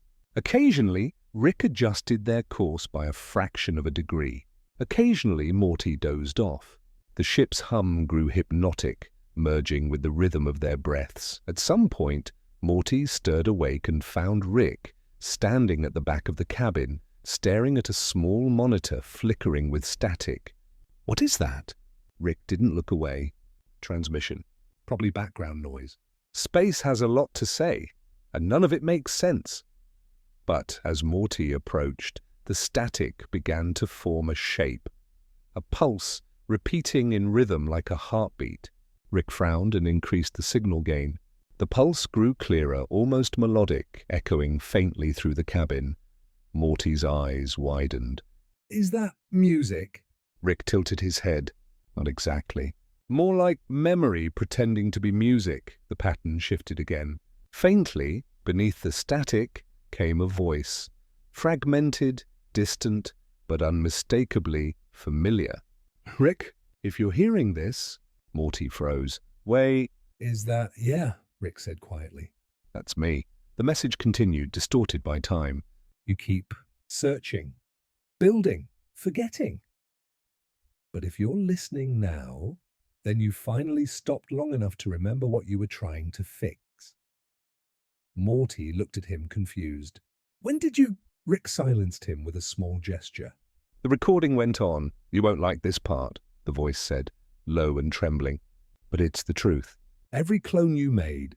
Every version of you that you deleted, they didn't disappear. They're still out there, drifting in the gaps between worlds. They remember everything you tried to forget." The cabin dimmed, as if the stars outside had leaned closer to listen. Rick stood perfectly still, his jaw tight. The voice was right, not metaphorically, not symbolically. Somewhere beyond the edges of mapped reality, echoes of himself were still alive, wandering. The recording flickered. "When you finally meet them again," it said, "don't run. They're not here to fight you. They're here to go home." Then the signal faded, leaving only the soft hum of the ship. Morty swallowed hard. "Rick, that was really you?" Rick rubbed a hand over his face. "Apparently I've been giving myself pep talks for centuries." "Real inspirational stuff. "Do you think those other versions are really still out there?" Rick sighed. "If entropy can remember, so can I." He turned back to the controls, punched a few commands into the console. The navigation screen shifted, displaying a faint pulse, the same rhythm as the recording, leading toward a blank stretch of dark matter. Morty leaned forward. "You're following it?" Rick didn't answer directly. "There's one thing every version of me has in common, Morty: curiosity. It's both the curse and the cure." As the ship approached the coordinates, space itself began to distort. The stars stretched into rings of light, then twisted inward, forming a shimmering boundary like the surface of deep water. Morty gripped the seat. Rick, what's happening?" Rick's voice was calm. Cross-dimensional resonance field, like a mirror made of memory. They drifted closer until the field rippled in response to their presence. The air inside the cabin grew heavy, filled with faint vibrations. Then, out of the distortion, shapes began to appear. Figures, thousands of them. They looked like silhouettes at first, blurred and weightless. But as the ship drew nearer, Morty realized what they were. "Rick," he whispered, "they're all you." The figures floated across the void. Different ages, different expressions, some smiling, some silent, some looking lost. A few turned toward the ship, their faces flickering with static, and light. Rick stared out at them, expression unreadable. Guess the gang's all here. One of the figures drifted closer, its form stabilizing until it looked almost human. Its eyes met his through the glass. You finally came back, it said, voice quiet but clear. Rick exhaled slowly.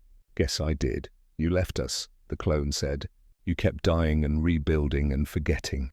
You promised we'd rest. Rick's throat tightened. I know, Morty watched, unable to speak. The clones didn't look angry.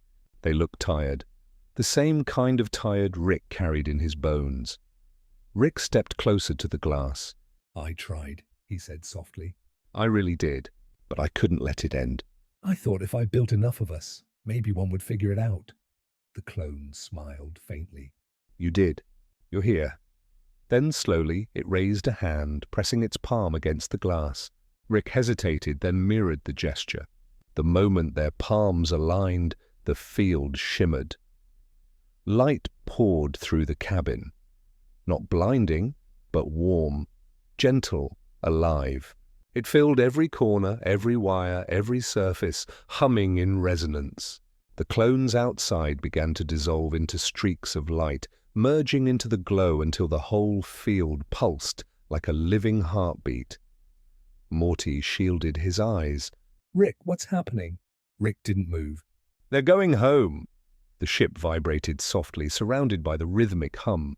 Rick's reflection in the glass blurred until it seemed to merge with the others. Countless versions of himself fading into one shared brightness. When the light finally dimmed, the void outside was empty again. The mirror field had vanished, replaced by open stars. Morty looked around, dazed. Are they gone? Rick sat back, slowly exhaling. Not gone. Just finally resting somewhere I can't ruin. He closed his eyes for a long moment. The hum of the ship steadied, smooth and low. Morty spoke softly. You okay? Rick nodded faintly. Lighter than I've been in a while. Outside, the stars began to rearrange, forming slow spirals of light, as if the universe were exhaling with them. Morty leaned back in his seat, watching. So, what now? Rick smiled faintly. Now we do something I never tried before. What's that? He looked out at the quiet horizon. We rest. The stars above them pulsed once, then dimmed to a deep, dreamlike blue. For the first time in forever, the universe felt still. And somewhere beyond sight, 1,000 Ricks finally drifted into silence, their shared hum dissolving into the same infinite lullaby. The silence that followed was unlike anything Morty had ever experienced. It wasn't just the absence of sound, it was a weight, a suspension in time where even thought moved slower. The stars outside had dimmed to soft, distant embers, as if the universe itself was catching its breath. Rick sat motionless in the pilot's seat, the faint reflection of starlight resting on his face. For once he wasn't tinkering or muttering equations under his breath. He was just... Still, Morty shifted slightly, hesitant to break whatever fragile peace had descended. Rick, he said quietly, you meant it, right? About resting. Rick's gaze stayed on the void. I meant it when I said it, he murmured. The trick is meaning it again tomorrow. Morty frowned. You think you can't? Rick gave a small, humorless laugh. I've built universes to escape myself, Morty. What makes you think I won't build another one just to chase the noise? Morty leaned back, unsure how to answer. He wanted to say something comforting, something human, but comfort always slid off Rick like water on glass. Instead, he just sat there, staring out into the dark. Minutes, or maybe hours, passed before the hum of the ship shifted slightly. The console lights flickered, soft blue pulses running across the dashboard like slow heartbeats. Rick turned one dial absent-mindedly. She's been running too long, he muttered. Engines need a cool-down. Morty looked around. So what do we do? Rick gestured toward the viewport. We land. But there's nothing out there, Morty said, peering into the darkness. Rick's lips curved into a faint, secretive smirk. You'd be surprised how often nothing hides something worth seeing. He pulled a lever, and the ship's nose tilted downward. The stars shifted, and beneath them a faint shimmer emerged, a thin, glimmering thread like silver smoke curling through the void. As they descended, the thread thickened, resolving into a vast, glassy surface that rippled faintly like liquid. "What is that?" Morty whispered. Rick's eyes softened. A forgotten system. Used to be called Inoctra 7 back before anyone decided it was too peaceful to matter. The ship broke atmosphere, if it could even be called that. The sky didn't change color. It just grew closer. They landed on a smooth expanse of crystalline ground, so polished that their reflections seemed to stand just beneath their feet, whispering back at them. Morty stepped outside first, the air cool and scentless. His footsteps left ripples in the glass-like surface, spreading out in delicate circles. The horizon was endless, a pale mirror reflecting an identical sky. It felt like standing inside the memory of a dream. Rick joined him, hands in his coat pockets, shoulders slightly hunched. "You used to come here," he said quietly. "A long time ago, before the Citadel, before the portals. This was where I tested silence." Morty glanced at him. Tested it? Rick nodded. "Back then, I thought silence was a formula. If I could understand it, I could fix it. Turns out you can't measure stillness with equations." He crouched down, touching the surface. "Every sound here gets absorbed. No echoes, no feedback. It's like the planet refuses to argue with you." Morty walked a few paces away, watching his reflection follow beneath him. "It's weird," he said. "Feels like the air's holding its breath." Rick smiled faintly. "That's the point." They wandered for a while, the world stretching endlessly in every direction. There was no wind, no temperature shift, no visible sun. Yet somehow there was light. It came from everywhere and nowhere, soft enough to make shadows look like whispers. Eventually they reached a ridge, or rather, a slow curve in the ground that rose into a shallow hill. From its peak, Morty could see faint lines beneath the surface, glowing like veins of frozen lightning. "What's that?" he asked. Rick's expression darkened slightly. "Old code. Planetary memory. The people who lived here, and if you can call them people, built the ground itself to record thoughts. They believed memory shouldn't die when the body does." Morty stared down, awed. "So, all this light is like their memories?" "Fragments of them, yeah," Rick said. "Echoes that learned to sleep." Morty crouched, pressing his palm against the surface. For a moment, nothing happened. Then a faint warmth bloomed under his hand, and an image flickered to life. It wasn't sharp, more like smoke-forming shapes. A figure sitting beneath a tree of glass, smiling at someone unseen. Then it dissolved. Morty's breath caught. "Rick, that was—" "I know," Rick said softly. "That's why I came back." Morty looked at him, confusion settling into something deeper. "You've been here before?" "With someone?" Rick didn't answer right away. He just stared out over the horizon, where the mirrored sky met the mirrored ground in a seamless blur. When he finally spoke, his voice was low. "Her name was Lyra, one of the few people who didn't try to outthink me." "She just listened," Morty hesitated. "What happened to her?" Rick's jaw flexed. "Same thing that happens to anyone who gets too close to me." "I left before she could watch me fall apart." The silence returned, heavier this time, filled with all the things neither of them could fix. Morty sat down beside him. "You ever think about going back?" "Not through time or anything, just—" "To say sorry?" Rick gave a small, tired laugh. "If I could, Morty, I'd spend the rest of eternity apologizing. But the universe doesn't care about closure. It only cares that you keep moving." They sat there together, two shadows mirrored infinitely across the glass. The ground beneath them pulsed faintly, like the heartbeat of something ancient.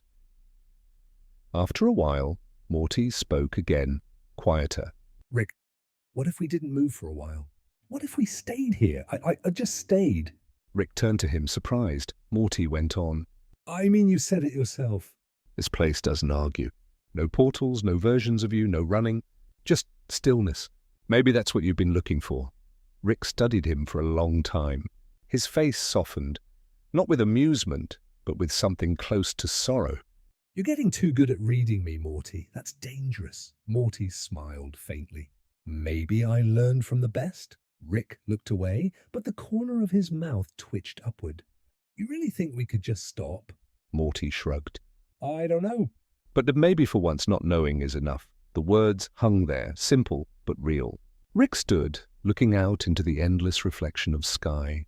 All right, he said finally. One night. They made camp beside the ship, though there was no real need for fire or warmth. Rick sat with a flask in his hand, watching the reflections shimmer beneath them. Morty lay on his back, staring up at the mirrored sky. After a long silence, Morty murmured, "It's weird." I don't feel small here. Usually space makes me feel tiny. But here, I just feel quiet. Rick nodded slowly. That's the trick of peace. It doesn't make you bigger. It just makes the noise stop lying. Morty turned his head, studying him. Do you think you'll ever forgive yourself? For all the versions of you?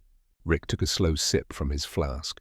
Forgiveness isn't science, Morty. You can't calculate it. You just keep living until the equation stops hurting. The light beneath them pulsed one last time, then steadied, glowing faintly like a sleeping heartbeat. Morty closed his eyes, and for the first time in longer than either of them could measure, Rick did the same. Somewhere deep beneath the glassy surface, the planet hummed softly, as if it recognized rest when it saw it. The reflections above and below blurred until they became one endless sky, and in that mirrored silence, two figures finally stopped running. For now, that was enough. The dawn on Noctra 7 wasn't a sunrise, but a soft awakening of light. The kind that doesn't break darkness but blends into it, as though day and night were tired of arguing and finally decided to hold hands. Rick opened his eyes to that pale shimmer, the glassy world stretching endlessly around him. His breath clouded faintly in the cool air, though he wasn't sure if this place even had air in the usual sense. Everything here felt like memory, pretending to be real. Morty was still asleep beside the ship, his chest rising and falling slowly.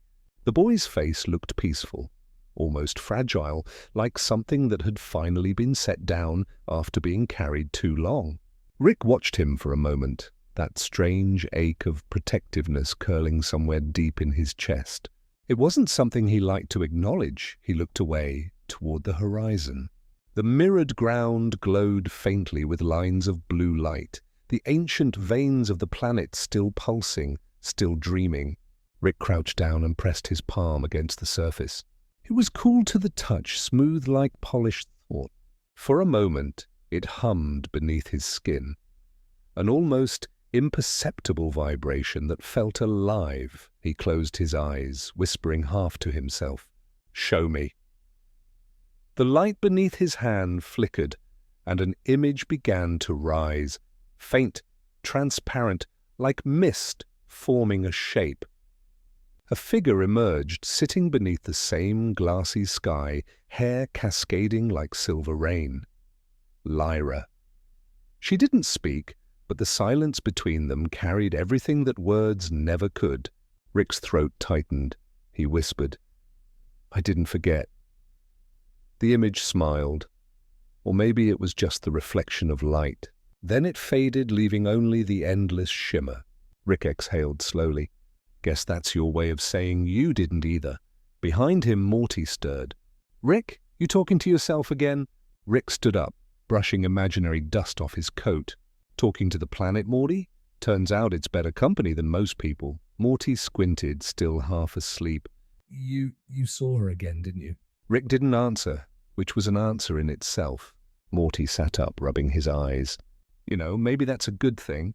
Maybe she wanted you to come back, and not to fix anything, just to remember. Rick gave a small grunt. Memories don't want anything, Morty. They just sit there, waiting for you to trip over them. But his tone was softer than his words. They walked for a while, neither saying much. The planet stretched endlessly, the mirrored horizon giving no sense of distance or direction. Every step felt like walking through an old photograph that refused to fade. Rick occasionally muttered readings from his wrist device, though even he seemed to know data didn't matter here. Eventually, Morty broke the silence. Rick, can I ask you something? Rick glanced over, wary. You're going to ask anyway, so go ahead. You always clone yourself, right? Every time something goes wrong, there's another version of you waiting somewhere. But do they remember this? Like any of it? Rick didn't answer immediately. He looked down at the mirrored surface beneath their feet, their reflections walking alongside them, slightly out of sync. Some of them might, he said finally. But memories aren't consistent between clones.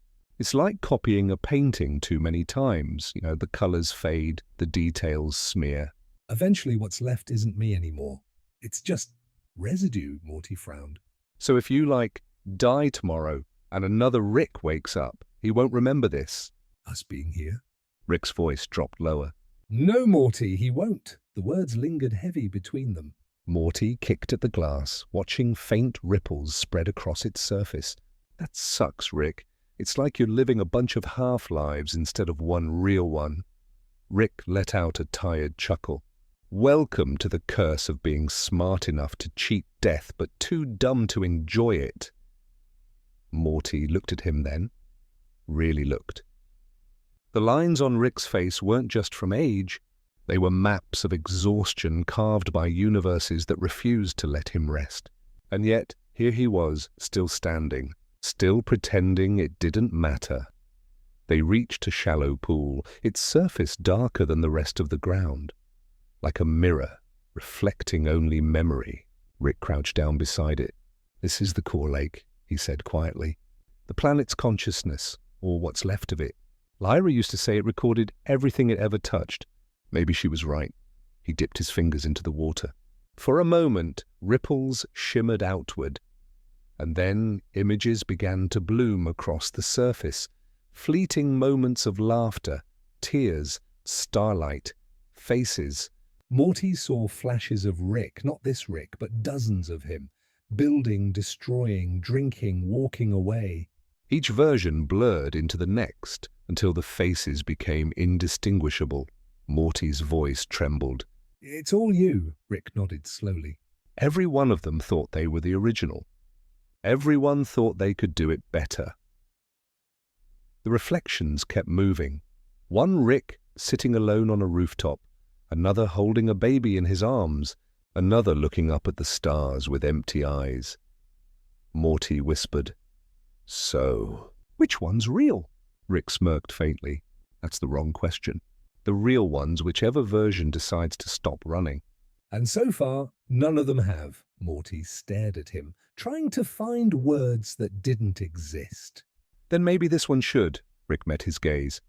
The air between them pulsed with quiet understanding. Something wordless, but true.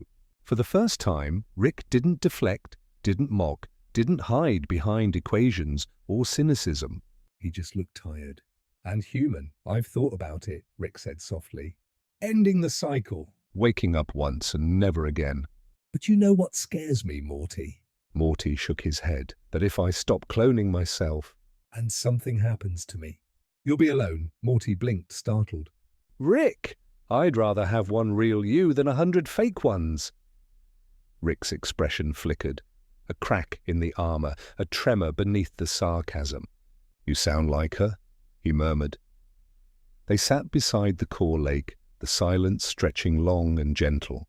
The mirrored surface reflected the faint pulse of the sky, the light dimming to a soft lavender glow. Rick took a deep breath, his reflection looking back at him. Not older, not younger, just quieter. He reached into his coat and pulled out a small silver device. This, he said, holding it up, is the reset key. One press, and it sends a signal to deactivate all the other Ricks that share my consciousness matrix. No backups, no failsafes, no copies. Morty stared at it, eyes wide. You mean... It'd just be you? Just me, Rick said. One life, one end. He turned the device over in his hand, watching the faint light blink on its surface. I made it years ago, but I never used it. Too scared. Too arrogant. Maybe both. Morty swallowed. Are you gonna press it? Rick stared at the key for a long time. Then he sighed and closed his fist around it. Not yet. Not tonight. Tonight? I just want to remember what it feels like to exist without consequence.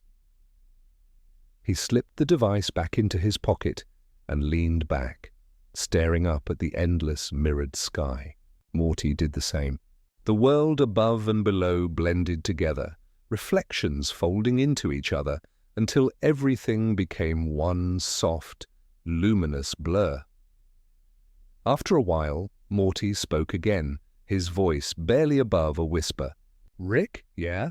Do you think the other Ricks feel it too? The tiredness?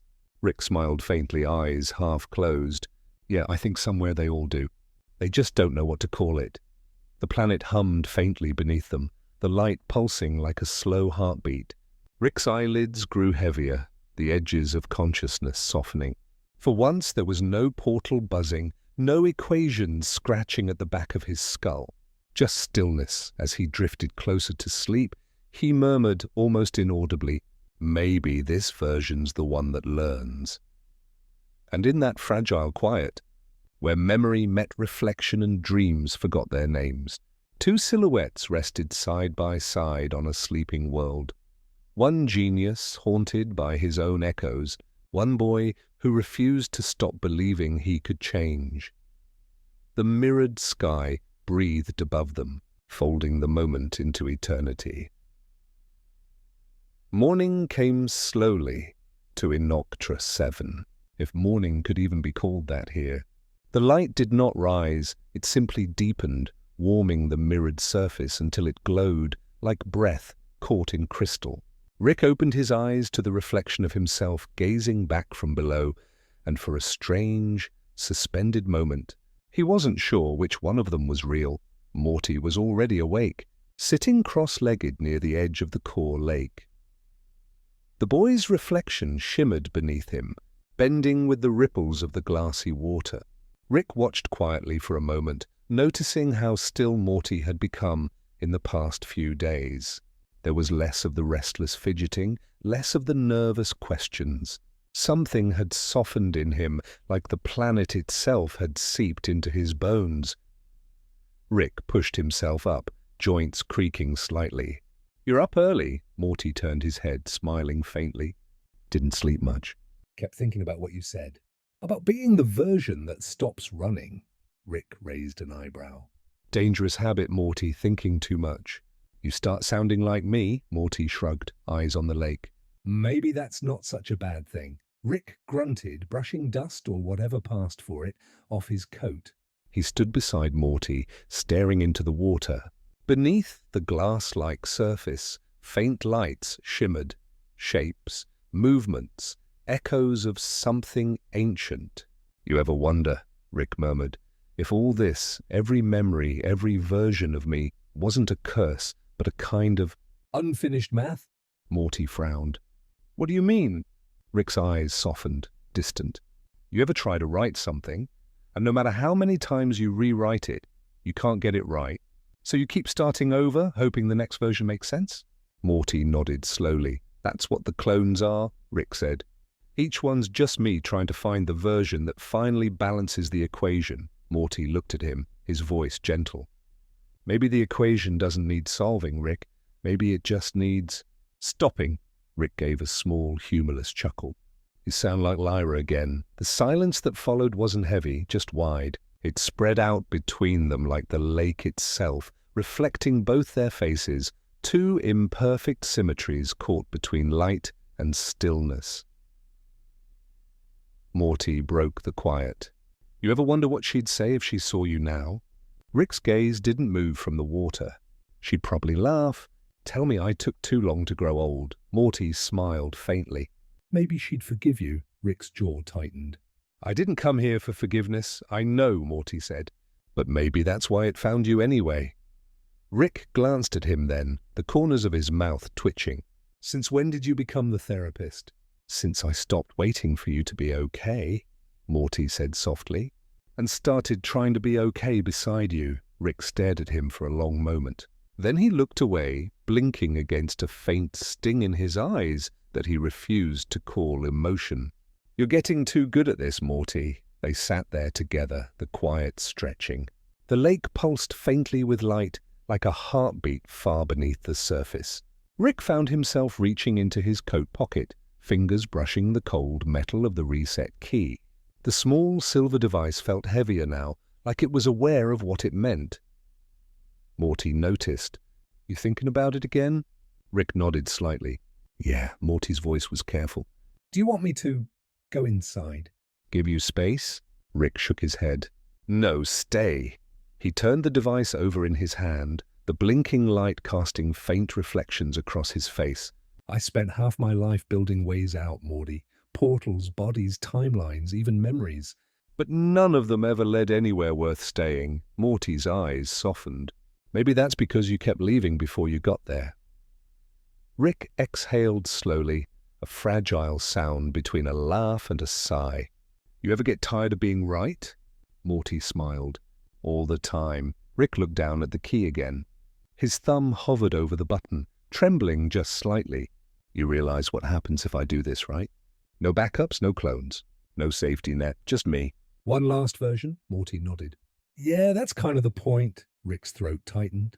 He turned toward Morty, searching his eyes. And if that version breaks, Morty? If I can't hold it together without the reset button? Morty hesitated, then reached out, placing his hand over Rick's. Then I'll help you fix it. The real way this time. The gesture was small, but it broke something open inside Rick, a dam that had been building for decades. He didn't pull away. For once, he let someone hold the weight with him. The silence grew softer, the hum of the planet deepening beneath them. Then Rick looked at the sky, or what passed for one. You hear that? Morty frowned. Hear what? Rick tilted his head. The planet. Its changing pitch, the faint hum was indeed shifting, resonating like a low chord in the air. The mirrored ground around them began to ripple gently, the reflections blurring. Then, slowly, shapes began to emerge from the surface, ghostly outlines of figures walking, laughing, existing, memories rising from their sleep. Morty stared, wide-eyed. Rick, what's happening? Rick's voice dropped to a whisper. It's remembering us. All around them, echoes of light moved like soft wind, faint, glowing apparitions that carried no faces, only emotion. Rick saw flashes of himself and Lyra beneath the old mirrored sky, their laughter suspended in stillness. He saw other Ricks, other timelines, his own echoes, some broken, some whole. They were all dissolving now, folding into light. Morty's breath caught. It's beautiful, Rick nodded, barely speaking. It's what peace looks like, Morty. No winners, no endings, just release. For a moment they stood there together as the world shimmered around them. Then Rick turned the reset key over once more. The blinking light slowed, pulsing softly in time with the planet's rhythm. He looked at Morty. You sure about this? Morty nodded. Yeah, I think you deserve to be real, Rick. Just once. Rick smiled faintly, the kind of smile that trembled with something unspoken. Guess it's time then. He pressed the button. The light didn't explode. It didn't burn or roar or destroy. It simply quieted. The hum of distant consciousness faded to stillness. The faint reflections in the ground slowed, becoming soft glows that drifted upward like stars being born. Rick stood very still, his eyes closed, breathing shallow but calm. When he opened them again, there was something different. His gaze felt lighter. The infinite reflections beneath their feet were gone. Only one remained. Morty whispered, You did it. Rick looked down at his hands, turning them slowly. No echoes, he said softly. No backups. Just me, Morty smiled. Good. I like this version. Rick huffed out a small, shaky laugh. Don't get used to it. This one still swears a lot. The boy chuckled, and the sound carried farther than it should have. The planet beneath them pulsed once more, one final gentle heartbeat, then grew still. The mirrored sky softened into a pearly haze, dissolving the horizon entirely. Rick and Morty stood there, surrounded by the quiet. The air shimmered faintly, like a lullaby that had forgotten its tune. Rick finally spoke. "You know, Morty, maybe we should head home." I think I've had enough self-discovery for one lifetime, Morty smiled. "You mean this lifetime?" Rick smirked. "Yeah, this one." They turned toward the ship. As they walked, their reflections followed only once, not 1,000 ghosts trailing behind, just two silhouettes side by side. At the ramp, Rick paused, glancing back one last time. The world was fading into pale light now, almost indistinguishable from the stars. "She'd have liked you, Morty," he said quietly. Morty looked up at him. "You think so?" Rick nodded. "Yeah, you've got her kind of patience. The kind I never deserved." Morty hesitated, then smiled. "Well, I'm glad you stayed long enough to deserve it anyway." Rick gave him a long, soft look. Then, without another word, he climbed aboard. The ship lifted gently from the surface, leaving no mark behind, only faint ripples where they had stood. The mirrored planet shimmered beneath them, a final reflection folding into silence. As they rose into the weightless sky, Morty glanced back. "Rick? Yeah? Do you feel different?" Rick leaned back in his seat, eyes half closed. "Yeah, Morty, for once I do." Outside, the stars drifted closer, as though welcoming them home.